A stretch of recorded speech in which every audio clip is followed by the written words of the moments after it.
പണ്ട് അറേബ്യൻ മരുഭൂമിയിലൂടെ തന്റെ ഒരൊറ്റ ഒട്ടകവുമായി യാത്ര ചെയ്യുകയായിരുന്നു അഹമ്മദ് എന്ന ദരിദ്രനായ വ്യാപാരി. കടുത്ത ചൂടിൽ തളർന്ന അയാൾ ഒരു വലിയ പാറക്കൂട്ടത്തിന്റെ തണലിൽ വിശ്രമിക്കാനിരുന്നു. കയ്യിലിരുന്ന പഴയ വെള്ളപാത്രം തുറന്നപ്പോൾ അതിൽ വെള്ളം തീർന്നിരുന്നു. നിരാശയോടെ അയാൾ ആ പാത്രം മണലിലേക്കെറിഞ്ഞു. പെട്ടെന്ന് ആ പാത്രം തട്ടി മണലിൽ നിന്ന് ഒരു പുകപടലം ഉയർന്നു വന്നു. മണൽക്കാറ്റ് പോലെ കറങ്ങിത്തിരിഞ്ഞ് അതൊരു ഭീമാകാരനായ ജിന്നായി മാറി. ആ ജിന്ന് അലറിക്കൊണ്ട് പറഞ്ഞു, അഹമ്മദ്, 100 വർഷമായി ഞാൻ ഈ മണലിനടിയിൽ തടവറയിലായിരുന്നു. എന്നെ മോചിപ്പിച്ചതിന് നിനക്ക് ഞാൻ 3 വരങ്ങൾ നൽകാം. പക്ഷേ ഒരു നിബന്ധനയുണ്ട്. നീ ചോദിക്കുന്ന ഓരോ കാര്യവും നിന്റെ അയൽവാസിക്ക് അതിൻ്റെ ഇരട്ടിയായി ലഭിക്കും.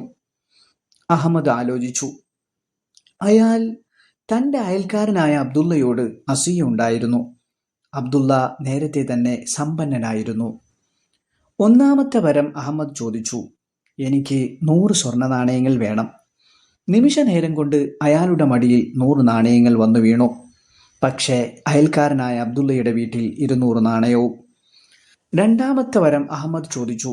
എനിക്ക് ഒരു വലിയ കൊട്ടാരം വേണം. മരുഭൂമിയുടെ നടുവിൽ മനോഹരമായൊരു കൊട്ടാരം ഉയർന്നു വന്നു. എന്നാൽ അപ്പുറം അബ്ദുള്ളയ്ക്കും അതിലും വലിയ 2 കൊട്ടാരങ്ങൾ ലഭിച്ചു. അഹമ്മദിന് ദേഷ്യം വന്നു. തനിക്ക് കിട്ടുന്നതിനേക്കാൾ കൂടുതൽ അയൽക്കാരന് കിട്ടുന്നത് അയാൾക്ക് സഹിക്കാനായില്ല. അഹമ്മദ് മൂന്നാമത്തെ വരത്തിനായി ഒരുങ്ങുമ്പോൾ ജിന്ന് ചിരിച്ചുകൊണ്ട് ചോദിച്ചു, അവസാനത്തെ വരമാണ്. ആലോചിച്ചു ചോദിക്കൂ. നീ എന്ത് ചോദിച്ചാലും നിന്റെ അയൽക്കാരന് അത് ഇരട്ടിയായി കിട്ടും.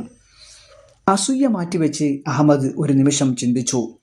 അയാൾ പറഞ്ഞു, എൻ്റെ കൊട്ടാരത്തിന് മുന്നിൽ വറ്റാത്ത തെളിനീരുള്ള ഒരു കിണർ വേണം. ജിന്ന് അത്ഭുതപ്പെട്ടു. അഹമ്മദ് നന്മ തിരഞ്ഞെടുത്തു. ഫലം എന്തായെന്നോ?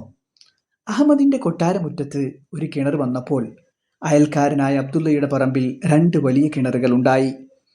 ആ മരുഭൂമിയുടെ ജലക്ഷാമം അതോടെ അവസാനിച്ചു. 2 പേരും ചേർന്ന് ആ പ്രദേശം ഒരു വലിയ കൃഷിഭൂമിയാക്കി മാറ്റി. നമ്മുടെ ഉള്ളിലെ അസൂയയേക്കാൾ നന്മയ്ക്ക് പ്രാധാന്യം നൽകിയാൽ മരുഭൂമിയിലും വസന്തം വിരിയും എന്നതാണ്